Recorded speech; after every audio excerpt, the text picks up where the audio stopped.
வணக்கம்.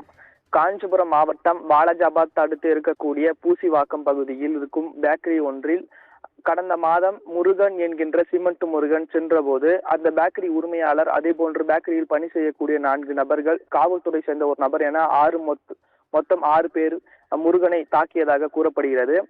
இதனால் பாதிக்கப்பட்ட முருகன் வாலாஜாபாத் காவல் நிலையத்தில் சம்பந்தமாக புகார் ஒன்று அளித்துள்ளார்.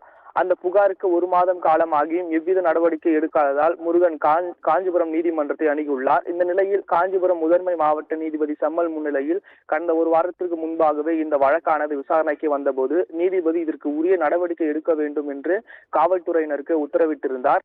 ஆனால் புகார் அளித்தும் 1 மாதம் காலம் ஆகியும் எவ்வித நடவடிக்கையும் எடுக்காததால் நேற்று நீதிமன்றத்தில் டிஎஸ்பி ஆஜராக வேண்டும் என்று கூறியிருந்தார். இந்த நிலையில் அதற்கு ஏற்றாற் போல டிஎஸ்பியும் நீதிமன்றத்திற்கு வருகை தந்து காத்திருந்து அந்த வழக்கானது வரும்பொழுது செம்மல் அவர்களை அழைத்த போது இந்த வழக்கிற்கு ஏன் உரிய நடவடிக்கை எடுக்கவில்லை என தரமறையாக கேள்வி எழுப்பதாக கூறப்படுகிறது.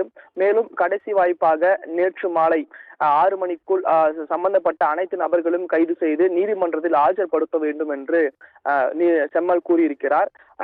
இல்லாவிட்டால் புகார் அளித்தும் எவ்வித நடவடிக்கை எடுக்காத டிஎஸ்பி மீது உரிய நடவடிக்கை எடுக்கப்படும் என்று எச்சரித்தும் இருக்கிறார். ஆனால் மாலை 6 மணி வரை எந்த குற்றவாளியும் கைது செய்யப்படவில்லை என்பதால் SC/ST சட்டத்தின் பிரிவின் கீழ் டிஎஸ்பி வருகின்ற 22ஆம் தேதி வரை சிறையில் இருக்க வேண்டும் என்று உத்தரவிட்டிருந்தார். ஆனால் மற்ற காவல்துறையினர் இதற்கு ஏற்காமல் டிஎஸ்பி அவரை அங்கிருந்து அப்புறப்படுத்தும் பணியில் ஈடுபட்டதாக கூறப்படுகிறது. இதனால் அந்த வழக்கறிஞருக்கும் காவல்துறையினருக்கும் தள்ளுமுள்ளு ஏற்பட்டதால் நேற்று பெரும் பரபரப்பானது ஏற்பட்டது. இந்த நிலையில் நீதிமன்றத்தில் உள்ள நீதிபதியின் காரிலே அழைத்து செல்ல உத்தரவிடப்பட்ட நிலையில் அதன் அடிப்படையில் நீதிமன்றத்தில் உள்ள நீதிபதியின் காரிலேயே டிஎஸ்பி சங்கர் கணேஷை காஞ்சிபுரம் கிளை சிறைக்கு அழைத்து சென்றனர். கிளை சிறைக்கு முன்பாக எஸ்பி இருந்த நிலையில் திடீரென மற்ற துணையோடு காவல்துறை வாகனத்திலேயே வேகமாக சென்றதை காண்போருக்கு பெரும் அதிர்ச்சியை ஏற்படுத்தியிருந்தது. மேலும் குறிப்பாக அவர் தப்பித்து செல்கின்றாரா என்ற ஒரு கேள்வியும் எழும்பியது. பின்னர் 20 நிமிடம் கழித்து மீண்டும் டிஎஸ்பி கிளை சிறைக்கு வந்தார். பின்னர் அவர் மருத்துவ பரிசோதனைக்காக பலத்த போலீசார் பாதுகாப்புடன் காஞ்சிபுரம் தலைமை மருத்துவமனைக்கு காவல்துறை வாகனத்திலேயே அழைத்து செல்லப்பட்டார்.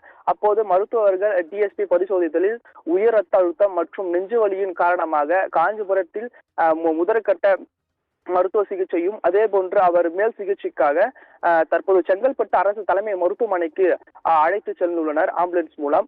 புகார் அளித்து 1 மாத காலமாகியும் எவ்வித நடவடிக்கை எடுக்காததால் டிஎஸ்பி வருகின்ற 22ஆம் தேதி வரை சிறையில் இருக்க வேண்டும் நீதிமன்றம் உத்தரவிட்டிருந்தாலும் கூட சிறைக்கு செல்வதற்கு முன்பாக மருத்துவ பரிசோதனைக்காக அழைத்து செல்ல போது டிஎஸ்பி உயர் ரத்த அழுத்தம் மற்றும் நெஞ்சு வலியின் காரணமாக மற்றொரு மருத்துவருக்கு மாற்றப்பட்ட சம்பவம் பொதுமக்களிடையே பெரும் பேசும் பொருளாகி இருக்கிறது.